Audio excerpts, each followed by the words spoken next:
أعوذ بالله من الشيطان الرجيم بسم الله الرحمن الرحيم والصلاة والسلام على أفضل الأنبياء والمرسلين بعد الخلائق أجمعين سيدنا وسندنا وشفيعنا مولانا وحبيب قلوبنا أبي القاسم محمد اللهم صل على محمد. Thank you all for coming once again. Tonight's session, I think by far, is one of the most important sessions out of the three that we've already had so far. So if we can minimize talking today, minimize horseplay as much as possible, just so we can get into things and really get it going. Because tonight is really important. I think if people really take it in, it can change some of our lives. But we have to really be keen on the importance of this and again, be genuine. Who can remind us what we discussed yesterday for those who might have not been here? What kind of things did we talk about yesterday, just to start? What did we talk? Everybody forgot what we talked about yesterday. What? Yes. The iceberg model. What about the iceberg model? When you look at someone and you see only 10% of them, and you're not looking into which other part? The 90%. Let me kind of go back to that. A lot of pictures. This is it. So we talked about the iceberg model, and we said there are people who look at other people and see only 10%, the top 10%.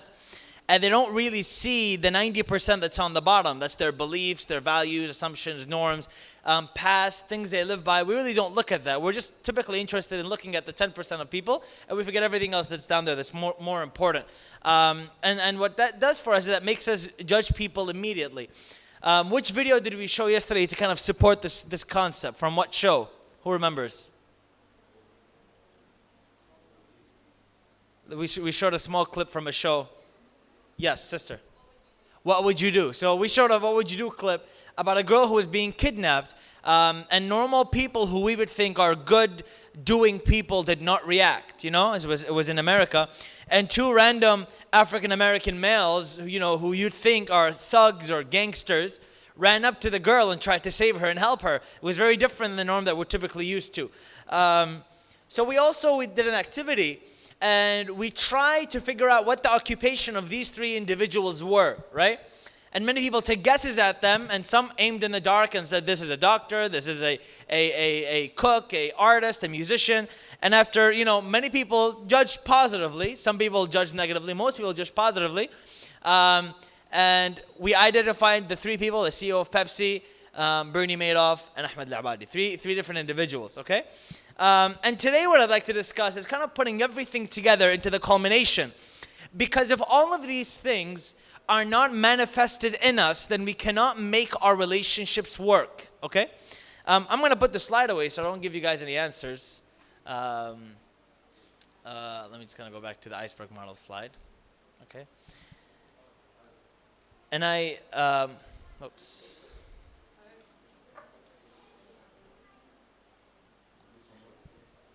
That works? Okay, thank you.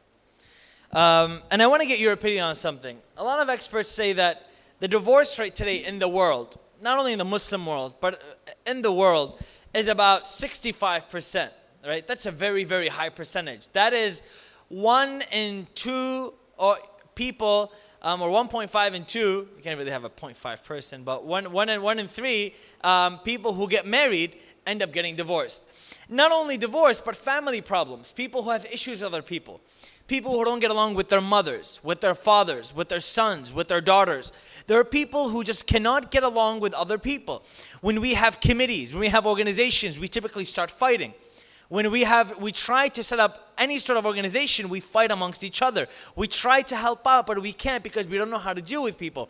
And everything that we've been talking about so far is a culmination of today to try to get us to understand the theme that we're working with today. And that theme is, how do we save relationships? Because all of us, if not most of us sitting in here, have some sort of relationship in our lives that we think, wow, I wish I had a better relationship with that person. Whether it's a father, whether it's a mother, whether it's a mother-in-law, whether it's a father-in-law, whether it's a brother, a sister, a brother-in-law, a sister-in-law, a friend, a colleague, a coworker, a boss, any individual sitting here today probably has one person in their mind that they're thinking, man, I wish I could have a better relationship with this person, right? At least we can get along. At least we can respect each other. And it would change from the way that things are right now. And it's most devastating when it's in a relationship, a marriage relationship, because you live with that person. You wake up looking at that person, you fall asleep looking at that person. So you would think that I would like to have a good relationship with this person that I'm living with for my whole life, right? And most people struggle and they go through tough times and they think life is supposed to be run where you fight with a person every day.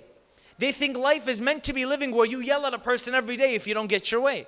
They think life is lived by waking up every morning, having a fight, and sleeping every night, having a fight. And if I don't get my way, I throw a big fit and I destroy that other person's world and my world.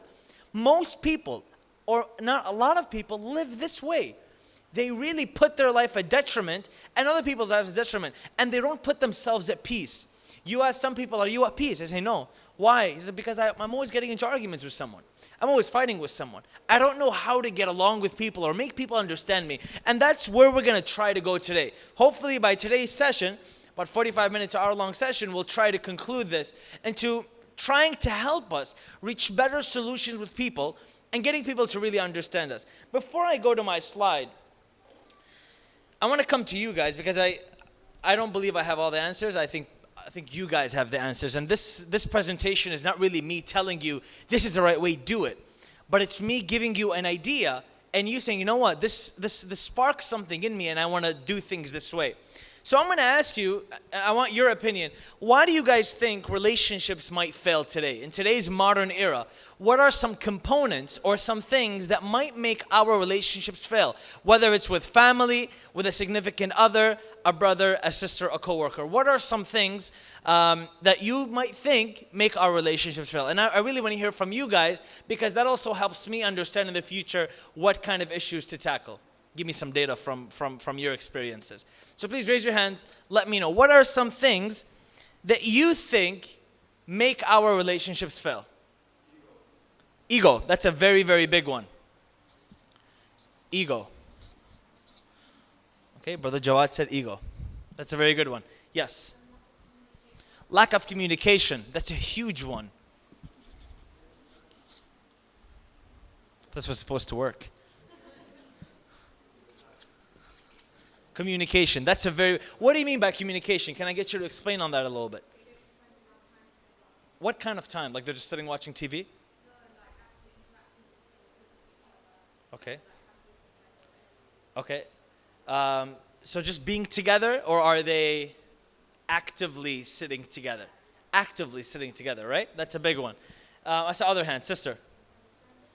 Misunderstanding, again, stems from communication. If there's a lack of communication, there's obviously going to be a misunderstanding. Yes. The media. What do you mean by the media? Because that's a really big one, and I'm going to tackle that one here in just a bit. This really isn't right. Huh? Here. This one's working. The media. What parts of the media are you talking about? Yes.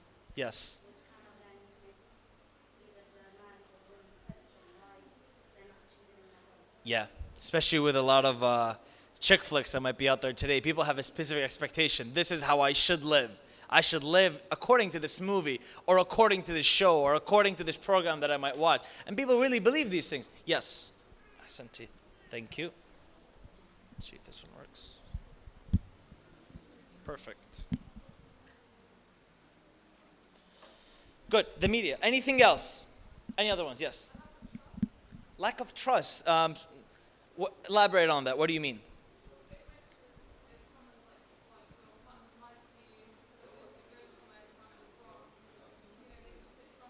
Sure. So there's a lack of trust. I'll get to you 1 second.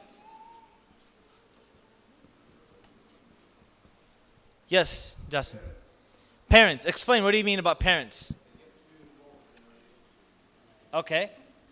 Parents. That's a pretty good one. That parents also includes in-laws. No, don't forget that. Yes. Difference in opinions. Okay, sure. Opinion. Difference. Any other ones? Unrealistic expectations. What else? And did you say money? Okay, so Jawad said unrealistic expectations. That's one. And money. Money is a big one. Money actually is a... When you live in a country, now I understand the UK wasn't hit as hard, But when you live in a country like America, recession hits people's relationships very, very hard and puts a big hole in their pockets. Trust me. Somebody over here. Lack of respect. So is it safe to say morals? Can I say that? Morals. Okay. What else? Lack of, can I put that under morals? Or do you want me to put religion separate? Separate. Sure. Religion. Okay? Yes. Health. People have bad health? I agree. Yeah, you're absolutely right. Health. If a person's not healthy, not happy with the way they look at their image, they have self-confidence issues, that's a big one that most people don't really look at. So good job on that. Yes, sister. Jealousy. Okay? You know what? I'm going to put that one under the media because the media brings that a lot. But that's very right. Yes. Yeah, unrealistic expectations or high expectations. That's come up twice, so I'm going to put it. High expectations. One more from the guy's side. Somebody who I haven't heard from before. Yes. Ignorance, people not knowing. Very true. Very true. There's a lot of... Okay. Very nice. So the list goes on and on, as you can see, right? There's a lot of reasons. Oh, cap it. There's a lot of reasons why our relationships in general in life, mind you, this isn't only about a couple relationship, but our relationships in general might break down or get destroyed. Ego is big. High expectations are big. Communication is huge. And that's kind of what we're going to really focus on today is one of the biggest things why relationships are breaking down or end up in a big mess is because there's no communication with people. And specifically, I'm going to go ahead and say emotional, that says emotional expectations or how people communicate emotionally. Parents are big. The media is absolutely huge. And I'm going to get to that in just a second. Lack of trust, there's opinion difference, religion. Morals is also big. I'm going to highlight this one. I'm going to highlight the ones that are really big. Media, communication, lack of trust is big, ignorance, ego. These are mainly the really big ones. Let's start with let's see here. The media. Can somebody raise their hand and tell me why the media might be a cause of relationships getting destroyed? And give me some examples. Raise your hand and tell me. Yes. Sure. Do you have an example in mind? Titanic. That's a good one. Yeah, Titanic gives there's a very, how can I say it? There's a very simple or basic image of what relationships are meant to be through movies and films. A lot of the time it's very lust-based. It's not actually love-based. A lot of the time there's a specific one-way vision of how a relationship should be, how a man should treat the woman, how the woman should treat the man, but it's all based off a specific fantasy. And people love fantasy, so they're really, really into films. The guy might get angry because he's not treated in a manly way, like the way he's treated in the movies. The girl might get angry because she's not treated in a feminine way, the way that women are treated in the movies. And movies really fit right into the gender roles that we culturally adhere to. They just take those gender roles and they just simply take them and fit them into the movie. And people are like, well, why isn't my life like that? Why don't I live like that? Any other examples? Any other reasons why another media source which might be really affecting us? Any other media source? Yes. Celebrities. What about celebrities? Yeah. I think everybody wants to have a Kim Kardashian wedding. That's kind of something. That's true. Definitely. Celebrities and the way they live, we're thinking to ourselves, we want to live the same way. Anybody else? There's one that's really crucial that actually causes 80% of divorces. A really crucial one. This one is actually scientifically studied, which causes 80% of divorces. There's a specific media platform, that causes about 80% of divorces. Not TV series. Not Facebook. The internet, okay.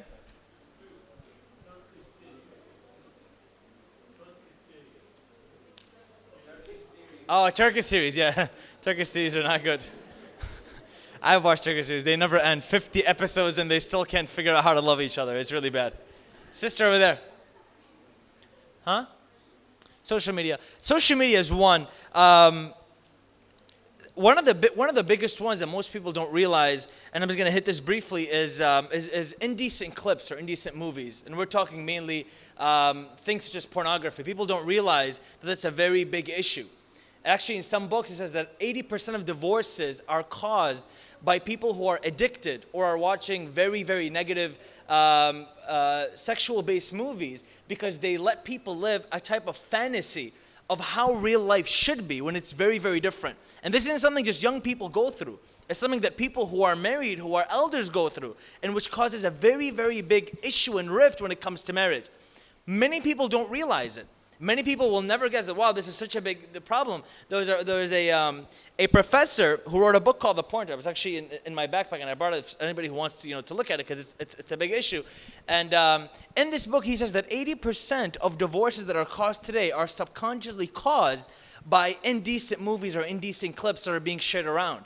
And because it's so easy today through social media, because it's so easy for people to fall into it through the internet. 20 years ago, this wasn't there. But now that the internet's becoming huge, this industry is skyrocketing. We're talking about an industry that's bigger than the NFL, which is the American football. I'm relating it to America terms because that's all I really know. The NFL, the MLB, and the NBA put together. You're talking about a multi-billion-dollar industry that's huge. And it's very hard for young people to fight it. It's very hard to not get addicted and to fall into it. But the science behind it is just mind-boggling because it's so easy for people to fall into it and not be able to get out of it, specifically because it's the biggest taboo topic. Whenever you bring it up, they're like, oh my God, I can't believe you're talking about this. But it's a reality. It's a reality. I've got young people who, parents come and say, look, my son is 9 or 10 years old and he's watching these indecent clips and I can't get him to come off. When this kid continues watching up until the age of 20, 21, he's so used to the content change and he's so used to the specific content in his head that when he gets married, he expects his marriage life to be the same way. And it definitely isn't because that fantasy doesn't exist in the reality and people kind of zone out. Plus, it has a very strong effect on the amount of dopamine that's sent out in a person's brain, right? The amount of dopamine in real life that's secreted in a person's brain is not the same. And the individual then doesn't feel the same high and then is not satisfied with his marital life. And that becomes a very big problem. So a lot of people find it upon themselves that, when I get married, it'll eventually take care of itself and I'll end it. It doesn't work that way. It does not work that way. It's one of the biggest issues of addictions. And people a lot of the times are so ashamed.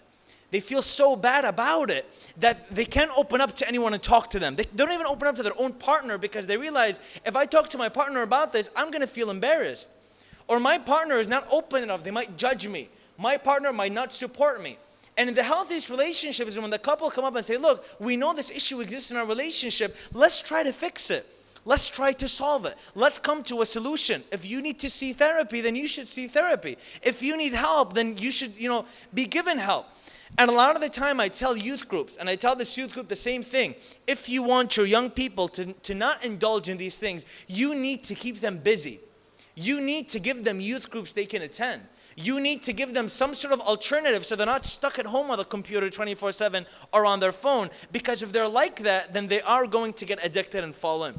I'm seeing some crazy stats like 91% of 13-year-olds are watching indecent clips like that today. There's some crazy stats out there. And it's a very, very big issue. It's a subconscious issue that people don't talk about. And when the sister said the media, it's very important to realize that this industry really does ruin marriages because it ties into people's jealousy.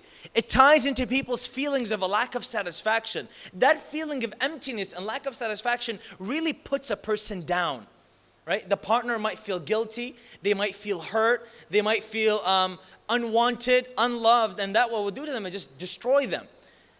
So something to note is that 80% of marriages today are affected by this idea of watching indecent films. Many people don't realize it because it's so subconscious, but it's a reality and it exists, okay? So when we talk about the media, that's something that's very, very big.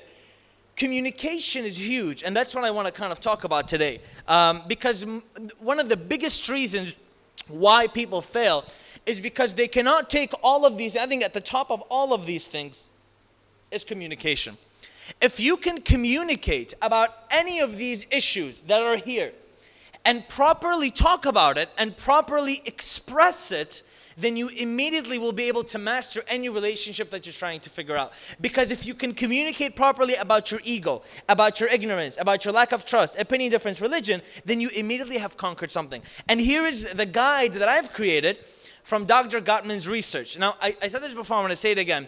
Dr. John Gottman is the #1 leading expert on marriages and relationships in America. We're not talking about just marriages, but relationships in general. Father, mother, brother, sister, coworker, etc. And Dr. Gottman's research is based off of a decade or 2-decade study where he took in 1,000 couple and he sat them in separate rooms over a time of 2 decades. When he sat them in the room, he gave them a topic that he knew they were affected by, and he got them to discuss the topic. Let's say a husband and wife would sit in a room. They would talk about the topic that really angers them. Let's say he doesn't clean the car. He would get them to talk about how he doesn't clean the car. Or let's say she doesn't cook. She's a bad cook. Her mom never taught her how to cook, for example, right? They would start talking and fighting about who or why she doesn't cook, okay? That would be something that angers them. So he would then take, a mic and connect it to both of them and record their very conversation. And he did this to 1,000 couple. When he did this to 1,000 couple, and he let them go, he recorded all their conversations, and he went through and he analyzed all the conversations and predicted through the conversations they had which ones will be married over the next 7 years, which ones will be divorced over the next 7 years, and which ones will be happily married over the next 7 years. So married, normal, I'm married, but whatever, it's not really something happy. I'm happily married, and 3, divorced. He came 7 years later. He followed up with the same couple, and he was about 95% accurate with the 1,000 couple that he did the study on. And this, what I'm about to go through, is the findings of his study in his book, right? One of the best sellers, called 7 Ways to Making Marriage Work. Okay? So let's go ahead and get started with this, because this is kind of the guide to communication. Before we conclude, we'll also do a small we'll sit 2 people, myself and probably somebody else, and we'll go through exactly how to properly communicate. Because most people think they just know how to communicate. And communication needs knowledge. Communication needs somebody to teach you how to talk, how to communicate, because it's an art, it's a skill. People in Fortune 500 companies pay their trainers thousands, if not hundreds of thousands of dollars to teach people how to communicate. Okay? So let's go ahead and go through this. Okay. Before we start, there's something known as the 5-to-1 rule of relationships that Dr. Gottman mentions in his book. And he says, to every 1 negative situation in any relationship, there has to be 5 positive situations to overcome that 1 negative situation. So if a husband and a wife, a mother, a father, a son, a daughter, if they get into an argument or a fight, it's going to take them 5 consecutively positive situations between them so that they fully overcome that negative conversation they had. Let's say in the morning they wake up and they have a fight, for example, right? She's mad at him because he never makes breakfast. Example.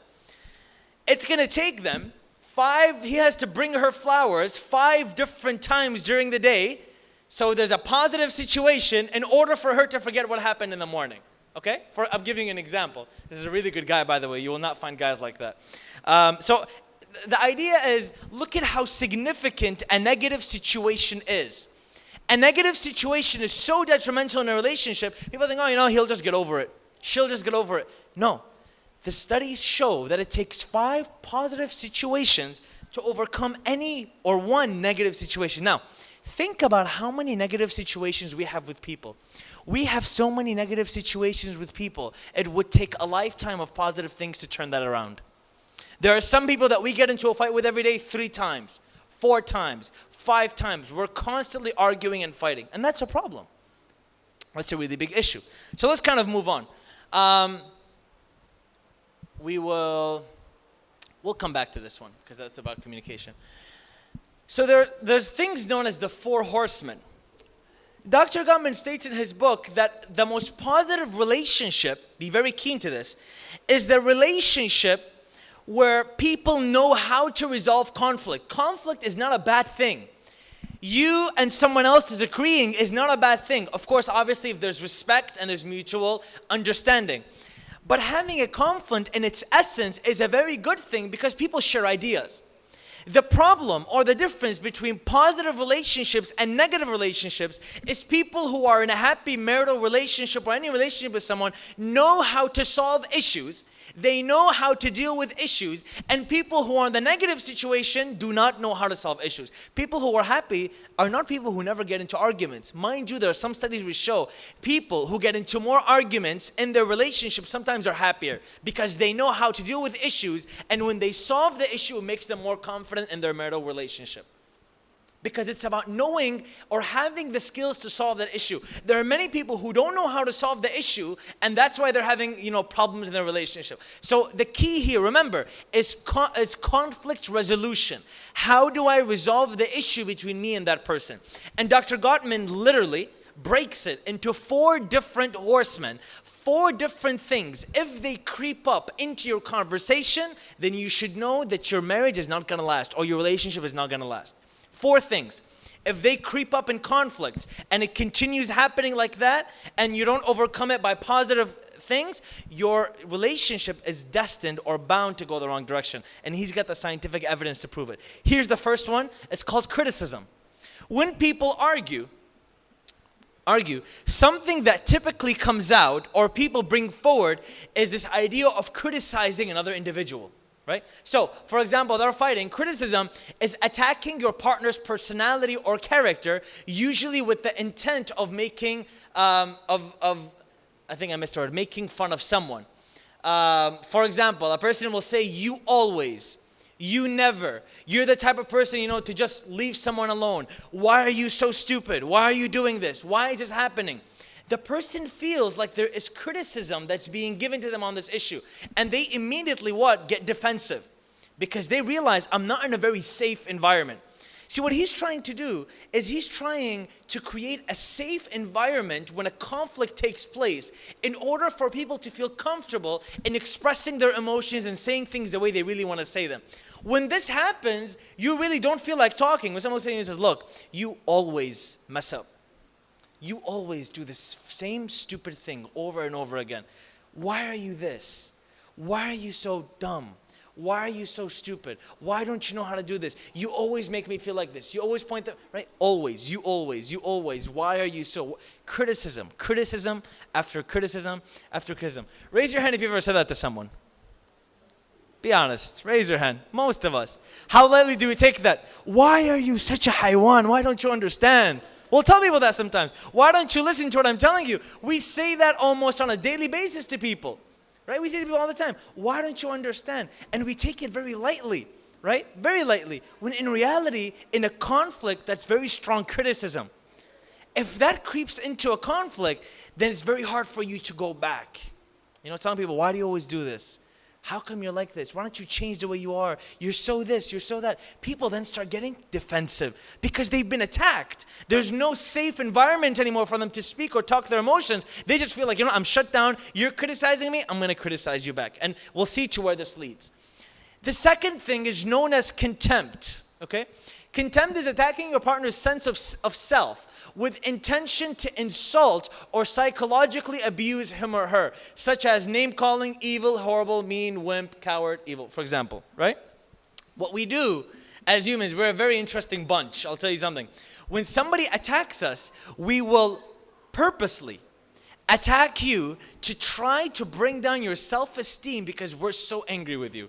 We will do that all the time. Let's say you're having a conversation with someone and someone's like, "You know what, I'm getting up and leaving." The person leaves. We will name call them and name them every single bad word in the book in order for them to come back so we can talk to them because we're actually upset. We're so frustrated.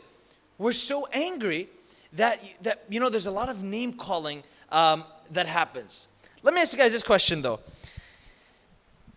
What is, in your opinion, the offset of name calling? Let's say a person is, let me go through these and then I'll come to you, because when I go through these, you'll be able to see the full picture.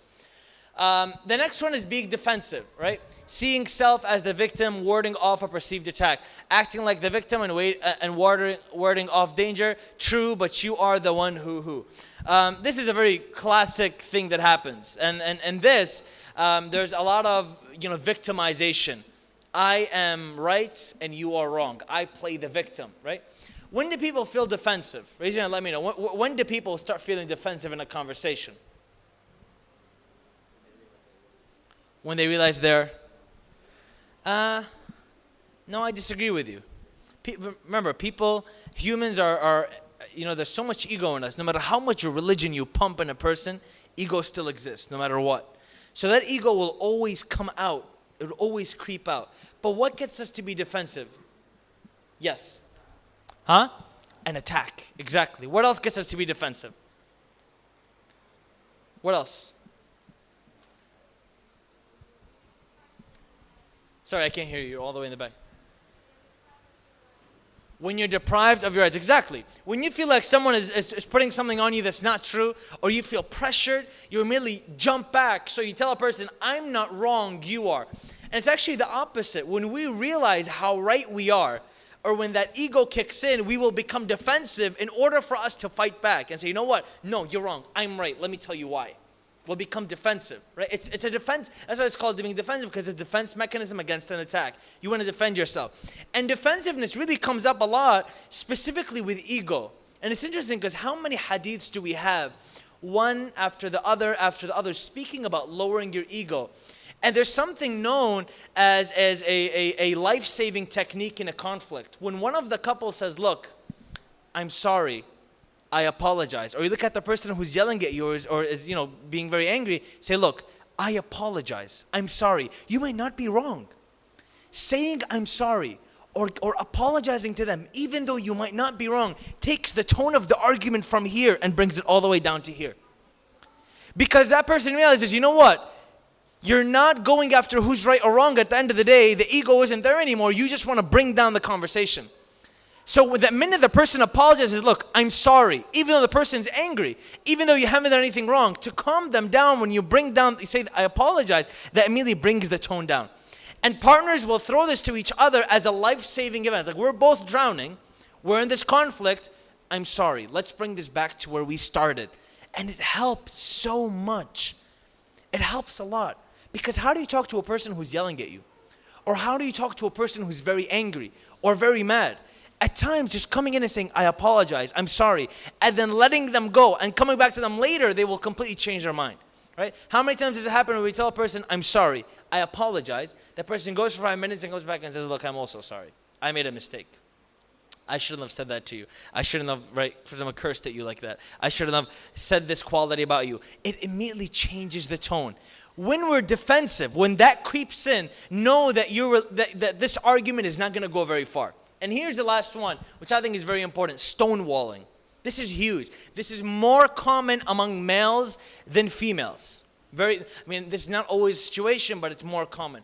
Stonewalling, I'm going to read it, withdrawing from the relationship as a way to avoid conflict. Partners may think they're trying to be neutral, but stonewalling conveys disapproval, icy distance, separation, disconnection, and smugness. Silence, removing yourself physically. Typically, somebody will come and they'll be sitting next to you.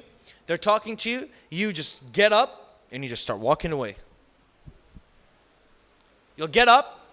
The person might still be talking.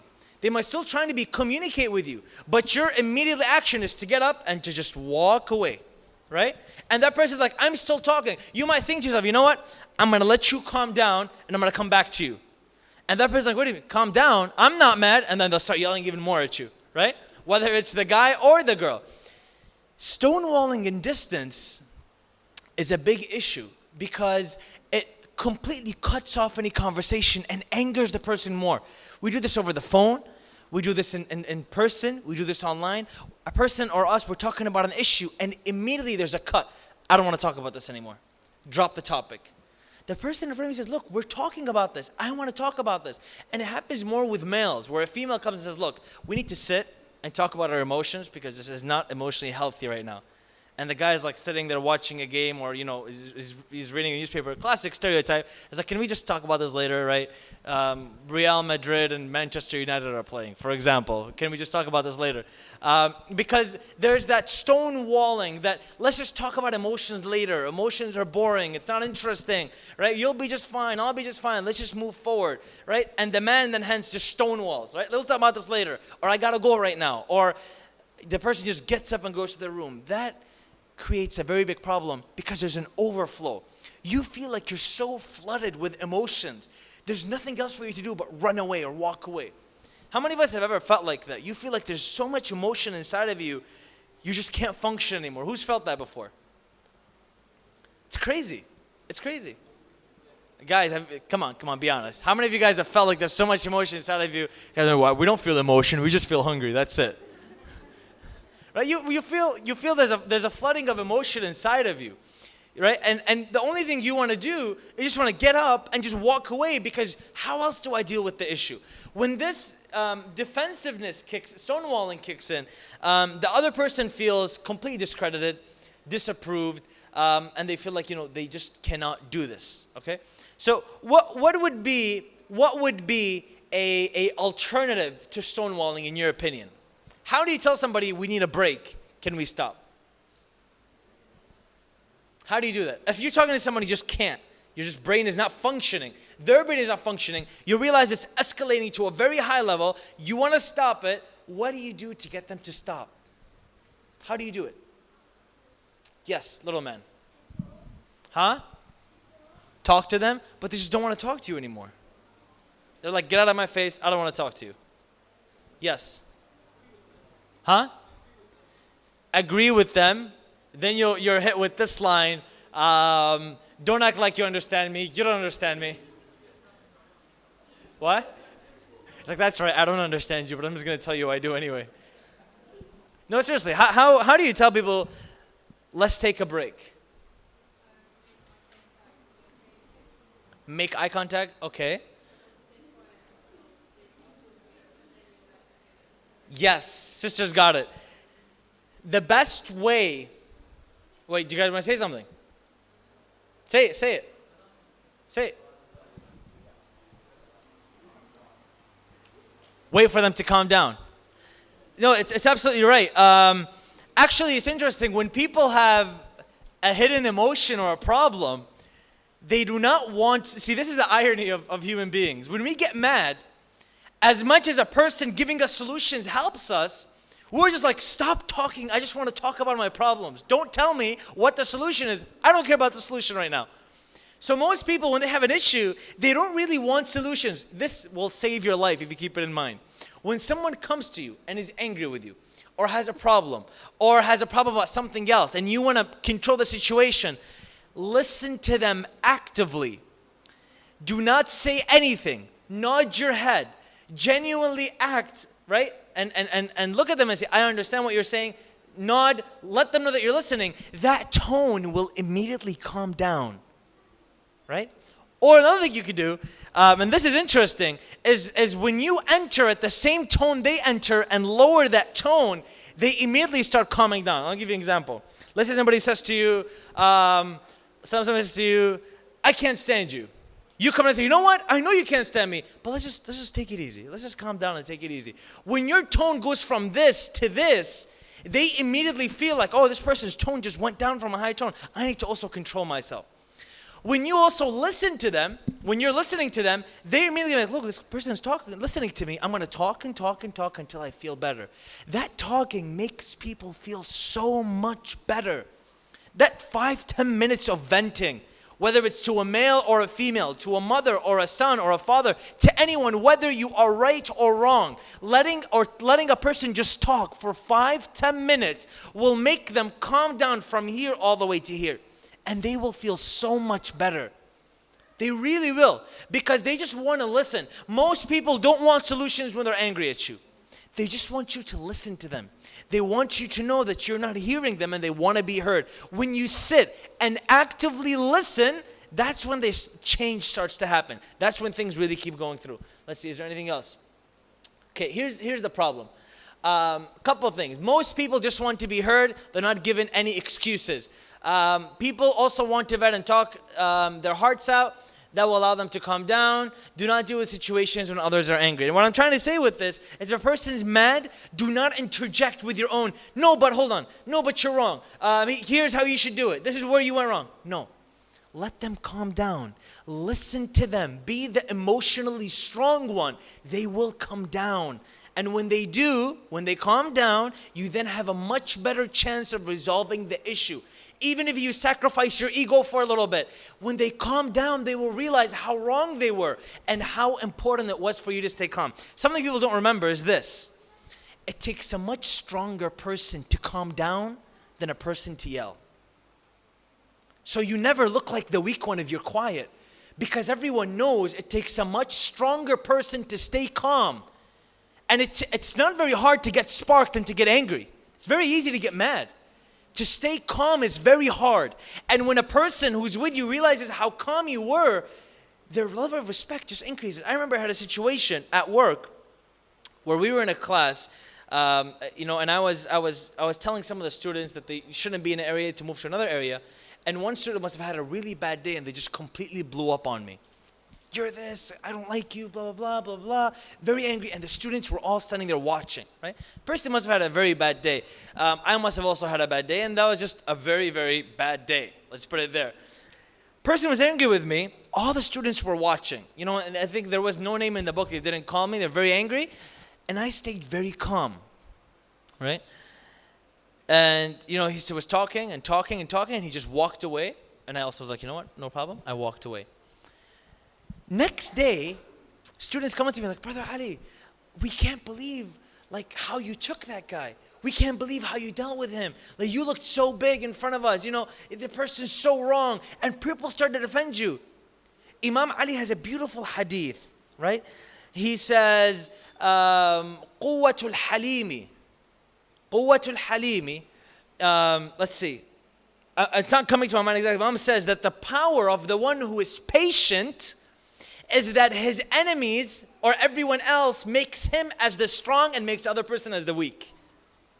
Your enemies become your strength against those who are hurting you. When those students came to me like, Brother Ali, you were so big in front of us. I was like, I didn't say anything. Like, yeah, that's the point. You were patient. The patient one always looks much bigger.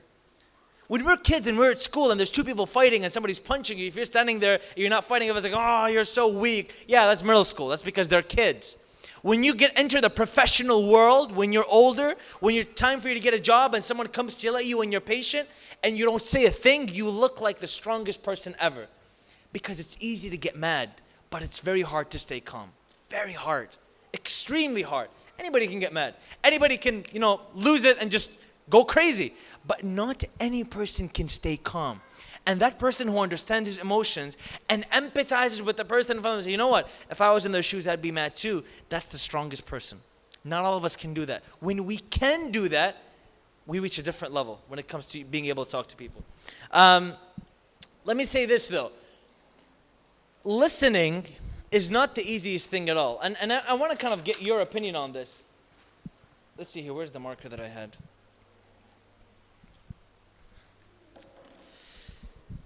In your opinion, what are some listening methods? This is very important, and we'll conclude with this. Man, these darn markers just don't work. In your opinion, what was it? Oh, shake it a bit. Okay. Let me see how this one works. This one works pretty good. I'll just swap between them. In your opinion, give me some active listening tips that when somebody is listening to you, what makes people feel good? What are some things that we can do when someone is talking to us to show that we're actively listening, that will make them feel a lot better? Give me some skills, some tips, some skills that we do, that we typically forget, honestly, and it's one of the best things if we can remember these. Yes, Jassim. Eye contact, that's huge. Coming from the optometrist, right? I was going to write optometrist. Eye contact. Good. Give me some other ones. Yes. Nodding. Nodding in approval, not like this, like this. Yeah. Nodding. Anybody else? Yes. Yep.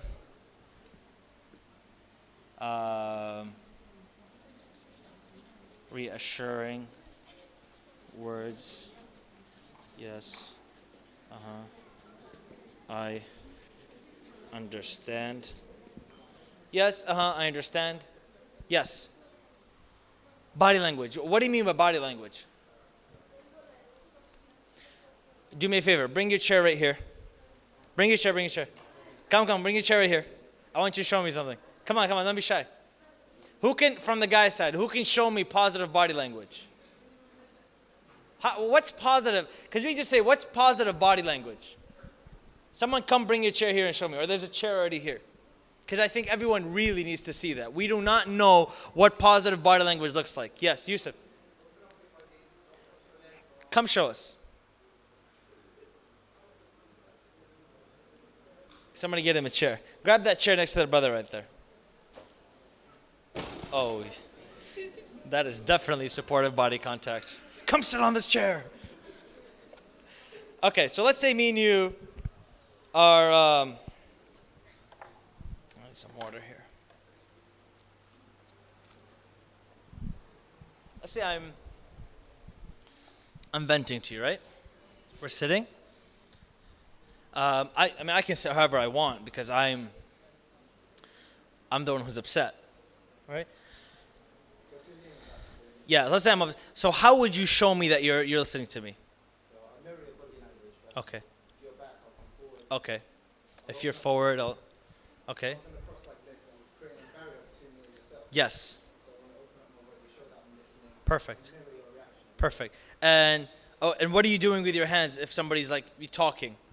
Just show gestures when you're talking. Perfect. To show the person I care. Let's say somebody's really emotional. Let me say I'm just angry. I'm emotional. What are some things you can do to make me feel more comfortable as I'm talking to you? Like I'm really upset. What are something you could do to make me feel more comfortable? Perfect. Get closer, right? So you like put my hand, right? Put your hand. It's okay. I understand, right? Because trust me, these skills go a very long way, people. They go a very, very long way. When you're in the moment and somebody's mad, that small gesture of putting your hand over their shoulder or telling them I understand, giving them a shoulder to, it makes them feel so much better. This works for men and for men. Not only, yeah, so you guys are already practicing that. Nice job. So these do a very, very benefit in us sitting, right, talking to each other, in being able to understand each other. These small gestures really make a difference with your friends, with your mothers, even our parents. Our parents at times need emotion, right? Our mothers and our fathers need that emotion because all of a sudden we become like friends to them. Thank you, Yusuf. I appreciate it. So some active listening. Give me some other ones. Give me some other things that we need to do. Yes. Yes. Yeah. I agree. For students, yes. I'm talking a person you have a relationship with, a mother, a father, a brother, somebody close to you.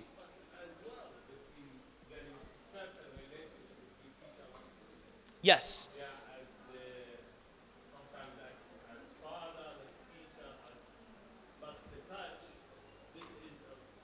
For students, I agree. I think for students, there should be never be that texting them, taking pictures with them, hugging them, no, that should never be done. I think there's strict rules for that.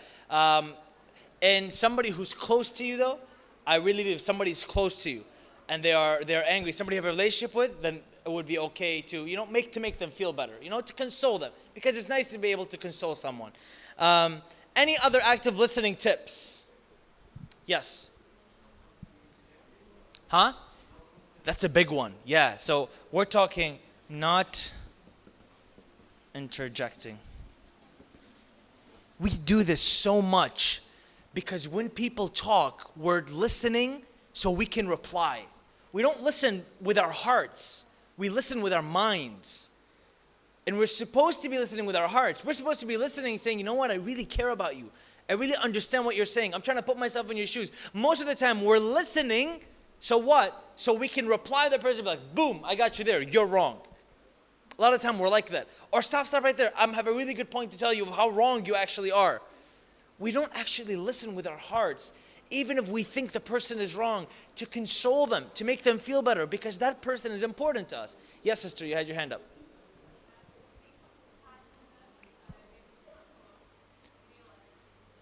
Say that one more time. Yeah. Exactly. Making time. Let me see if this one works a bit better.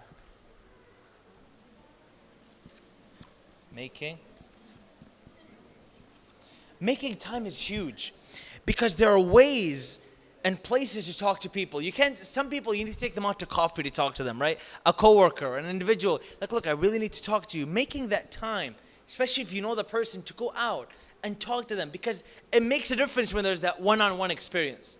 Everybody get that? Yes, you want to say something? If he's...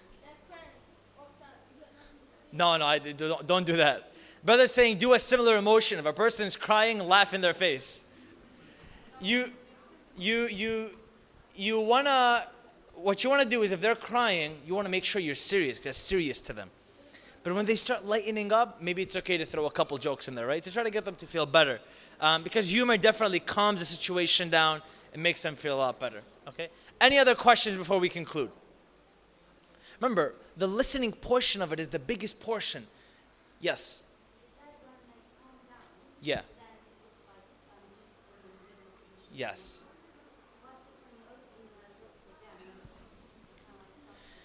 I would say then change your approach, because you need a softer startup. You're either talking about it too early, okay, or your startup is hard. You need to have a much softer startup. When you first start to talk to the person, start in a calm, nice, and kind way. Because that start of how you approach the issue, it can either spark them or can either bring them down. Even personally for me, that's the hardest part. How do I talk to somebody about something serious without sounding so mean and serious? Because we can easily do that. I would suggest change the startup to be much nicer.